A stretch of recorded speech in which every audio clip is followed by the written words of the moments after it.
Ce mardi 22 novembre, Véronique Dicker a accordé une interview au magazine Nice Matin à l'occasion de son Showgirl Tour, qu'elle jouera notamment dans le sud de la France prochainement. La chanteuse et imitatrice canadienne a saisi l'opportunité de revenir sur la manière dont René Angélil a cru en elle. Pour rappel, ce dernier lui a donné sa chance pour assurer la première partie d'un ancien spectacle de sa femme, Céline Dion, baptisé Taking Chances et organisé à Montréal.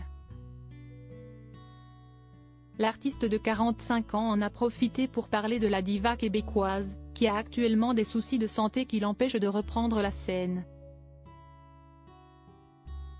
Véronique Dicker a ainsi expliqué, dans les colonnes de nos confrères, qu'il est devenu très difficile d'avoir des nouvelles de Céline Dion, qui se fait discrète quant à son état et qui semble prendre ses distances avec de nombreuses personnes de son entourage. Quoi qu'il en soit, la chanteuse a beaucoup de respect et d'admiration pour la star internationale, qu'il a prise par la main dès 2008, comme elle l'a raconté avec enthousiasme. Elle m'a même donné des conseils pour l'imiter, n'hésitant pas à joindre le geste à la parole. C'était surréaliste d'être coachée ainsi par Céline Dion.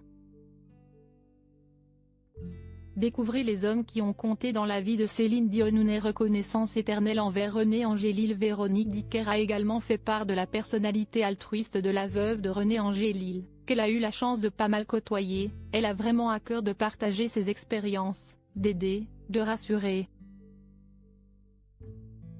De plus, l'imitatrice canadienne a profité de l'entretien pour dire toute la reconnaissance qu'elle porte à l'intention du défunt mari de Céline Dion, qui lui a fait confiance et l'a mise en avant lorsqu'elle avait besoin de visibilité, Monsieur Angélil, qu'il m'a permis de réaliser de son vivant tous les projets qu'il avait pour moi.